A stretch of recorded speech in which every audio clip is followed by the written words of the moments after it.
Hey, what's up guys? It's Chase Grant, and in this week's weekly workshop, I'm going to be showing you guys exactly how to get commercial properties. And this is not specific to one type of commercial property. It's not just HOAs. We're going to go down and break down everything, whether it's HOAs, businesses, plazas, all commercial properties. I'm going to break it down right here and show you guys what different ways you have to approach certain specific properties, exactly what properties actually are looking out for, and just how to position yourself so you guys can close these commercial properties at the exact same rate that I am. But without further ado, let's just hop right into it.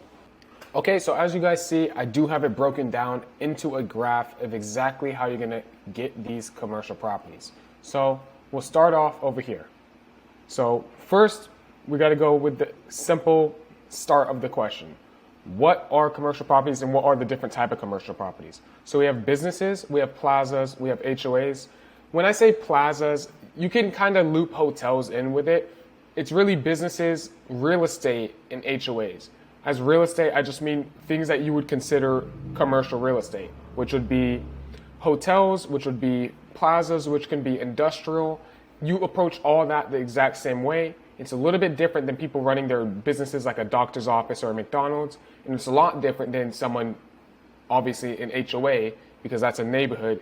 And it's a very different way to approach all three of these type of properties. So these are the three different type of properties. And what we'll do is we'll go right over here to the framework. And this is how I want you guys to start thinking about commercial properties, because it's not the exact same as residential. It's very different. Residential, a lot of people do care about price. A lot of people do care about quality. Commercial, majority of commercial properties want efficiency more than they care about price. Think how they were thinking about their property. The less time they spend worrying about lawn care and landscape, the more they can work on their business. So really, it's not just about how much money each of these commercial properties are making. It's more about how much time are you saving them. And that's the new framework that I want you guys to develop when you guys are trying to approach these commercial properties. If you think this way, you'll understand a little bit more about how to approach these properties, which I'm going to explain anyways. Okay, so after frameworks, let's run over here, and then what I'll do real quick is break down each of the different commercial properties and what makes them make their decision. HOAs. HOA properties make decisions influenced by residents, so think. If the people in the neighborhood like you, you're going to be hired. If everyone in the neighborhood wants a specific company, you can influence the HOA to hire that specific company. You see what I'm saying? Because HOAs are all community-based. And I will teach you guys how to get the neighborhoods to choose you. And that's coming. But at first, we just need to understand how they think. Business. Businesses make decisions based off of price, speed, and reliability. Just as we do in our businesses. We're in business as well, so they think exactly how we're thinking. Notice how you'll pay more for a product if the customer support and quality is on point. A lot of people will pay more for the steel edger than they will for the Echo edger at Home Depot. Why? Because it's a little bit more power, it'll make you a little bit more efficient and save you time. Even though it costs a little bit more, you're gonna make more because you can think of it on a business sense. These businesses are thinking of lawn care the exact same way. And they think of any service they do get the exact same way. We understand that when you go with the cheaper guys, a lot of times you do pay twice. The businesses aren't different than us. They understand the exact same thing and they think exactly how we think. Okay, so plazas, aka commercial real estate, they make decisions based off of doing less work. No one wants to be on their property 24/7. So if you're their eyes and ears, they're truly now making passive income. You have to think, people who buy a plaza or people who buy hotels don't want to work. Right? They're buying those as investments. So you can really think commercial real estate as investments, so investment type properties. So what they want is a passive income generating property. So if you have a plaza, the less time you spend on that plaza means your investment actually is passive. You can be their eyes and ears on their property so they don't have to worry about anything. And if you are watching out for everything for them, a lot of times they do play surplus because it's their time as well.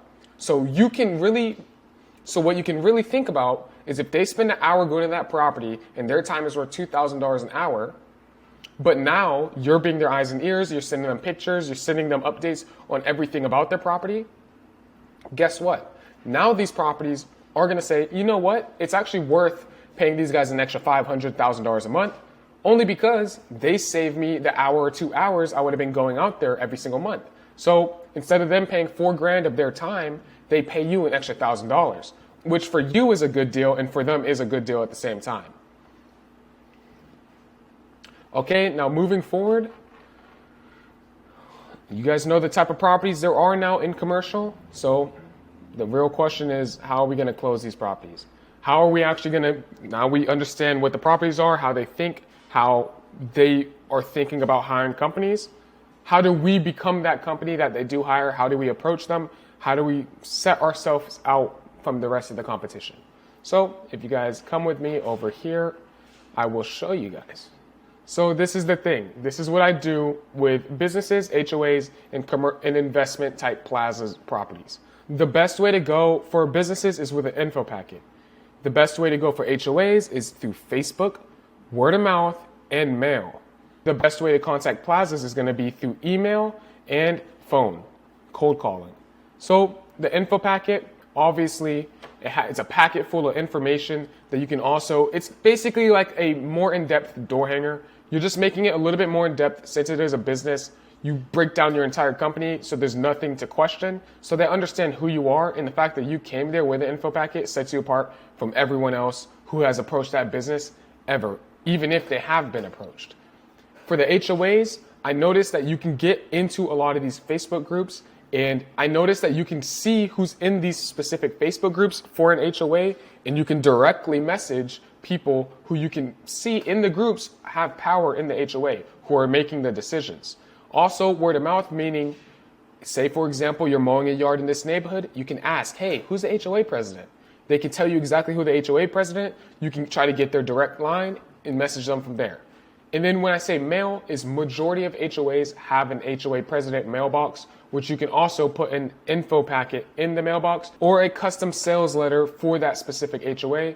It's worth doing custom letters for these properties other than it is for residential. Why? Because you close one HOA, it could be $2,000, $3,000 a month, up to I've have quoted properties $80,000 a month. Have I closed one like that? No, but I have attempted, and these are the type of properties that you see Brightview, Yellowstone, all these top companies going for. They're going for these bigger HOA contracts. And then Plaza, you need to message these people through email and phone call. It's very hard to get in contact with the specific owner of a plaza, but what you can do is a lot of times find the email and phone number for the real estate company that is managing this plaza. A lot of plazas aren't managed by the owner. It's very rare that a plaza is managed by an owner. If someone can buy a plaza or if someone can buy a hotel, good chance is they have enough money to hire a manager or have a company manage their properties. So a lot of these, you're going to have to find that specific company and pitch your services via email or just cold calling them. Mind you, can these properties just hit you up directly? Yes. So a lot of times you will see some of these properties just directly message you or directly email you based off your Google reviews. So that happens. But this is the way to proactively take action and try to close these properties. So I'm going to keep going right here and break down exactly, since these are pretty obvious right here about what you should be doing: mail, word of mouth, Facebook. You're pretty much just trying to get in contact with the HOA president. And through this, you're just trying to get in contact with whatever company is managing it or with whoever is managing this property. For the info packets, this is what you need to have in the info packets. You need to have a title page. This is just going to be a cover page that just looks appealing. You need to have an About Us page where this is going to break down your company and show them why you guys are who you are. What do you guys do? What type of company are you? Are you residential? Are you commercial? Do you specialize in this? Do you specialize in that? You just have a page breaking down a little bit more information about you. It's really good to have a sample schedule, and this is the key right here. I tell you guys that when you have an InstaQuote on your door hangers, you convert more. It's the exact same thing with commercial. When you give them a ballpark quote, a lot of these commercial properties are seeing that you're being proactive and you're not going to waste their time. A lot of these businesses go message people and message like 5 companies and have to wait for a quote for the next 2 weeks. If you're already giving them a ballpark quote before they even ask for a quote, a lot of times you do close these properties. And a lot of these properties are in contracts, but they see what you're doing. And I have had it where people are just waiting for the contract to end to contact us. Now, if we keep going, So this is how much you can follow up. So instead of you just doing this one time for each property, you can do this every single 4 months for every single property to not be too much of a headache to them, because at the end of the day, you don't want to tarnish all of these connections that you are making, because obviously there's not unlimited commercial property. It's not like residential where in a 15-minute drive you can pass 8,000 houses. It's not like that. Commercial, there's a lot less. So you want to make sure you're not oversaturating and bothering them and becoming a nuisance. So what I say is follow up with them 3 to 4 times a year, preferably before. And if you are going to do it like this, this is a sample amount, like what months you would be doing this whole campaign on. So you're going to start in January, then you're going to do April, July, October. You're going to just cycle through. And maybe it takes you 3 months to hit all these commercial properties and hit all of them up with info packets, with Facebook messages, with all of this. It takes you 3 months. After that 3 months, you just rotate again. Or maybe it takes you 2 weeks. But regardless, you should only be hitting up these properties 4 times a year instead of becoming a super big nuisance, because mind you, we all get Angie List calls, we all get Angie leads and Yelp ad calls. And let's be honest, do you guys like it? No.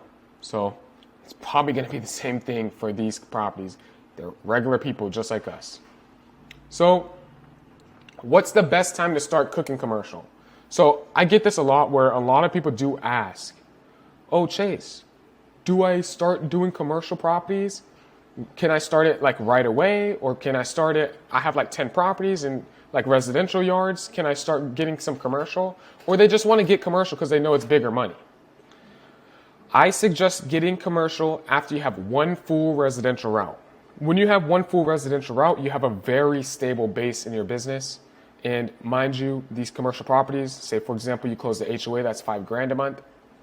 If that year ends and they don't want to renew the contract with you, guess what? You just lost $5,000 in revenue.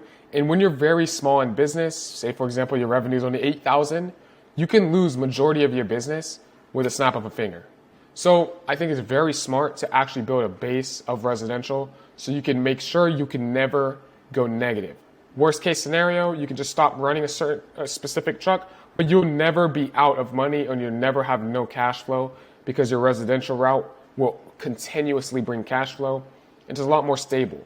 It's hard to lose 100 yards. It's very easy to lose 2 out of 10 commercials. Very easy. So to prevent having that situation happen to you, which has happened to me, so I'm not telling you guys this for no reason, I'm telling you guys this out of specific experience, you're going to want to do this after your first route. You can cook maybe a couple of just small doctor's offices in the first route, but I would never go to something too serious in the very beginning, because if you do mess up and lose one of these properties and it was a majority of your revenue, let me just tell you, 9 times out of 10, you're fucked. So to prevent that, just start doing this commercial after the first route, after you have the complete first route. As you can see, this is a little first route. I got the little steel tree, the steel weed whackers. I got the little green touch racks. This is the first route. But at the end of the day, all of this doesn't matter if you don't get a commercial property under, what does this word say, everyone? Contract. If you need to get all of these under one major contract. You cannot do any of this if you don't have people under contracts. In this link, in this description, I will have a contract, a very basic contract. It's literally what I use. You can search it up on Google, but I'm gonna make it easy for you guys. I'm gonna link it below of this video so you guys do have that contract. What you need to do is lock in these commercial properties. Every single commercial property you do, you make sure you lock them in for a year. And now when it comes to actually what services you should provide, don't ever provide maintenance for a commercial property. Always provide full service. We do the hedges, we do the maintenance, we do the spraying for weeds in the bed, we do the palm trees, we do the mulch. Everything, all this is bundled into one price, one monthly price. We do run the numbers of how much it would cost for the year. If they were doing weekly during the schedule, if you guys already use my universal pricing method, my pricing structure that I have made videos about, which I probably will do a workshop on in the future, to be honest, because a lot of people find it fascinating. But if you guys use that, you can find it in the LawnCare index, and that same strategy is what you use for commercial. So whatever the mulch would cost, you're going to factor that into the price. Whatever the hedges would cost monthly, you're going to factor that into the price. Whatever the palm trees would cost, you're going to factor that into the price. I'm going to make a very specific video on just pricing structures of how I make my pricing. It's probably going to be a weekly workshop for next week. But without further ado, this is how you get commercial properties. When it comes to pricing, I'm going to have a very specific video on pricing. But just to get the commercial properties, you just need to do this and then get a contract, which I will have linked below. So you guys will have a contract as well to give to these properties instead of just coming up empty-handed. Mind you, you only give them the contract after they say yes. If they're not down, there's no point. You don't come to the commercial property with a contract. You come with an info packet, or you are just cold calling and emailing them. When they ask for a quote, you send them a quote on something like Jobber. You send them it on your CRM. If you don't have a CRM, you probably shouldn't have commercial yet. You probably should have everything organized before you're even getting into properties like this. But if you do have your CRM, that's where you send the quote out from.